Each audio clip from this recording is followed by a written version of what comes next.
दोस्तों finally CUCET की तरफ से सभी एग्ज़ाम्स को कंडक्ट कराया जा चुका है। 23 तारीख को आपका जो एग्ज़ाम था 01 और 02 जो कोड वाले स्टूडेंट्स थे, यूजी कोर्सेज़ की बात कर रहा हूँ मैं, उनका एग्ज़ाम हो चुका है। और साथ ही साथ 24 को भी कुछ पीजी कोर्सेज़ के एग्ज़ाम्स होने थे, तो उनका भी एग्ज़ाम आज हो चुका है, ख़त्म हो गया। सो बेसिकली इस वीडियो में हम लोग कुछ पॉइंट्स के बारे में बात करेंगे। एक तरह से ये एक एनालिसिस टाइप में वीडियो होने वाली है। कट ऑफ्स के बारे में भी बात करूंगा मैं, लेकिन बहुत ज़्यादा डिटेल में नहीं बात करेंगे क्योंकि हम लोग इस बारे में कई बार बात कर चुके हैं। सो एक एक करके इस वीडियो में हम लोग बात करते हैं। सबसे पहली बात, अगर मैं 01 कोड वाले स्टूडेंट्स की बात करूं तो मुझे लगता है फिजिक्स के क्वेश्चंस कंपैरेटिवली थोड़ा टफ थे, कुछ न्यूमेरिकल्स भी थे। तो अगर फिजिक्स को छोड़ भी दिया जाए तो केमिस्ट्री, मैथ और बायोलॉजी के क्वेश्चंस आपके ठीक ठाक थे। पार्ट ए में जैसा कि मैंने आपसे कहा था कि क्वेश्चंस इजी ही होंगे, तो शायद मुझे लगता है आप में से कई लोगों ने 12-15 के आसपास तो पार्ट ए में क्वेश्चन किया ही होगा। तो इस तरह से अगर ओवरऑल देखा जाए तो अगर ज़्यादातर स्टूडेंट्स की एवरेज अगर मार्किंग देखी जाए तो मुझे लगता है कुछ लोगों ने 45 प्लस स्कोर किया होगा। ठीक है, अगर आपने 45 प्लस स्कोर किया है एटलीस्ट तो ठीक है, कोई टेंशन वाली बात नहीं है। ये बात हो गई 01 की। अब बात आती है 02 वाले के साथ। अब देखो 02 वाले के साथ ही खेल हो गया है। शुरू से मैं चिल्लाता आ रहा था कि आप लोगों को एप्टीट्यूड पढ़ना है, मैथ पढ़ना है, मैथ पढ़ना है, लेकिन अभी इस बार क्या हुआ कि सडनली NTA ने खेल कर दिया है। मैथ से क्वेश्चन ही नहीं पूछे गए 02 कोड में। मेरे कहने का मतलब है कि 2 या 3 मुश्किल से क्वेश्चन पूछे गए थे, 3-4 क्वेश्चन ही आ पाए थे मैथ में, जैसा मेरे को बताया जा रहा है। तो ये 02 वाले के साथ एक तरह से कह सकते हैं कि गलत ही हुआ, क्योंकि कई लोगों ने बहुत ज़्यादा ही अच्छे तरह से प्रिपरेशन करी थी मैथ की, लेकिन अनफॉर्चुनेटली मैथ से क्वेश्चंस नहीं आए थे।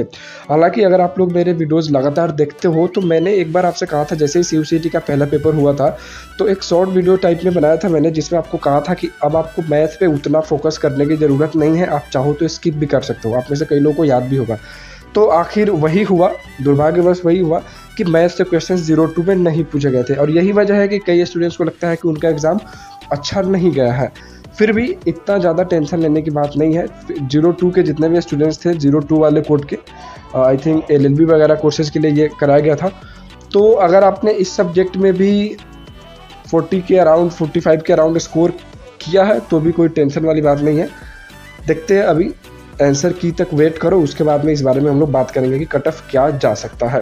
ठीक है, अब देखो अगर मैं आंसर की बात करूं तो NTA जिस तरह का पैटर्न अभी तक फॉलो कर रहा है पिछले एग्जाम्स के, अगर एनालिसिस अगर करके देखें तो उस हिसाब से मेरे को लगता है आपका जो आंसर की है वो within 1 week 7 to 8 days के अंदर में आपका जो है आंसर की रिलीज कर दिया जाएगा। ठीक है, तो 7 से 8 दिन के अंदर में आपका आंसर की रिलीज कर दिया जाएगा। हो सकता है कि इसी सितंबर के लास्ट वीक तक आपका आंसर की आ जाए। एक बार जब आंसर की आ जाएगा तो उसके बाद आप लोग एक बार अपना वेरीफाई करना, रीचेक करना, क्रॉस चेक करना कि आपके कितने मार्क्स, कितने क्वेश्चन सही हो रहे हैं। फिर उसके बाद में हम लोग कोशिश करेंगे कट ऑफ के बारे में भी बात करने की। रिजल्ट की अगर मैं बात करूँ तो एक्सपेक्टेड रिजल्ट मुझे लगता है 15 तारीख से पहले शायद ही आए, या 15 तारीख के आसपास में आपका रिजल्ट हो सकता है कि आ जाए। ठीक है, तो 15 से 20 मान के चल सकते हो आपका रिजल्ट आने की डेट। हालांकि इससे पहले भी रिजल्ट आ सकता है, क्योंकि काफ़ी यूनिवर्सिटीज़ के ऊपर UGC का भी प्रेशर है कि आप लोग जल्दी से जल्दी अपना क्लासेज वगैरह जो भी है उसको शेड्यूल किया जाए। अब काफ़ी लेट हो रहा है। ठीक है, तो फिर भी 15 तारीख मान के चलो कि आपका रिजल्ट हो सकता है कि 15 तारीख के आसपास रिलीज़ कर दिया जाए, और इसी वीक में हो सकता है सितंबर लास्ट वीक तक आपको आपका आंसर की रिलीज़ कर दिया जाए। ठीक है, अब बात आती है कि एक्सपेक्टेड कट ऑफ्स क्या हो सकते हैं। ठीक है, अब देखो एक्सपेक्टेड कट ऑफ के बारे में मैं बस इतना कहना चाहूँगा कि देखो ऑलरेडी मैं इसके बारे में बहुत बात कर चुका हूँ, और हर बार यही कहता हूँ कि अगर आपने 45 के अराउंड प्लस क्वेश्चंस किए हैं, क्वेश्चंस की बात कर रहा हूँ मैं, नंबर की नहीं, सही क्वेश्चंस, तो आपका एडमिशन होने का चांसेस मैक्सिमम है। फिर भी मैं यहाँ आपको एक देख सकते हो आप डिस्प्ले पे, मैं यहाँ central university of south Bihar के जो BA LLB कोर्स है, LLB जो कोर्स है उसका मैं सेकंड मेरिट लिस्ट आपको प्रोड्यूस कर रहा हूँ। यहाँ देख सकते हो सेकंड मेरिट लिस्ट में जब आप ध्यान से देखोगे तो यहाँ देख सकते हो कि जो नंबर था लास्ट ईयर में वो जनरल वालों के लिए मिनिमम जो गया था वो 53.25, मतलब 53.25 क्वेश्चंस जिनके सही हुए थे, 54 के आसपास क्वेश्चन सही हुए थे, उनको BA LLB में एडमिशन मिल गया था। उसी तरह से अगर मैं OBC की बात करूं तो OBC का जो मिनिमम कट ऑफ गया था वो 44.5 था। ठीक है, SC का जो मिनिमम कट ऑफ था वो 29.5 था। इसी तरह से ST का जो मिनिमम कट ऑफ था वो 17.5 था, और EWS का 46 के अराउंड था। तो EWS और जनरल में बहुत ज़्यादा डिफरेंस नहीं पड़ रहा है। अब देखो LLB का ही मैं आपको क्यों शो कर रहा हूँ, LLB का इसलिए मैं शो कर रहा हूँ क्योंकि LLB एक तरह से काफ़ी डिमांडिंग कोर्स है, इस समय में भी इस कोर्स की काफ़ी ज़्यादा डिमांड है।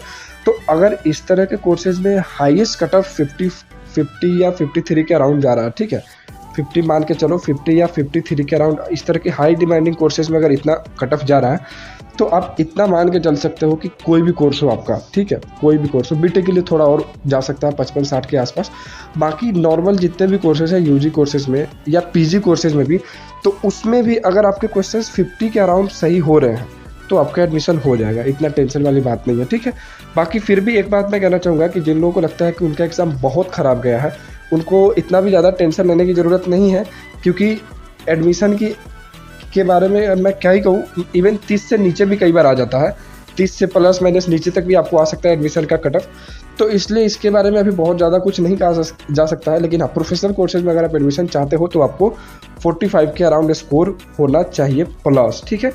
बाकी 30 तक भी एडमिशन होता है कुछ पीजी कोर्सेज में या फिर कुछ यूजी कोर्सेज में भी।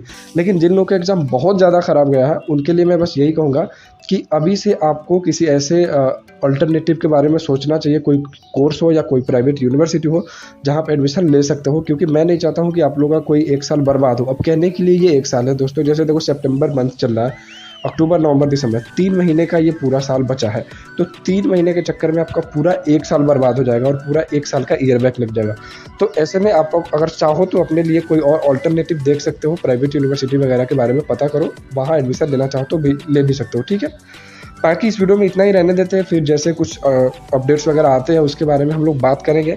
अब रिजल्ट आने के बाद का क्या प्रोसीजर है, किस तरह से आपको क्या क्या करना है, इसके बारे में मैं ऑलरेडी एक वीडियो बना चुका हूँ, आई बटन में कहीं आ रहा होगा, या नहीं तो मैंने नीचे डिस्क्रिप्शन में भी लिंक दिया है, वहाँ से जाके देख लेना, एक बार आपको समझ में आ जाएगा। आज की इस वीडियो में इतना ही रहने देते हैं, धन्यवाद।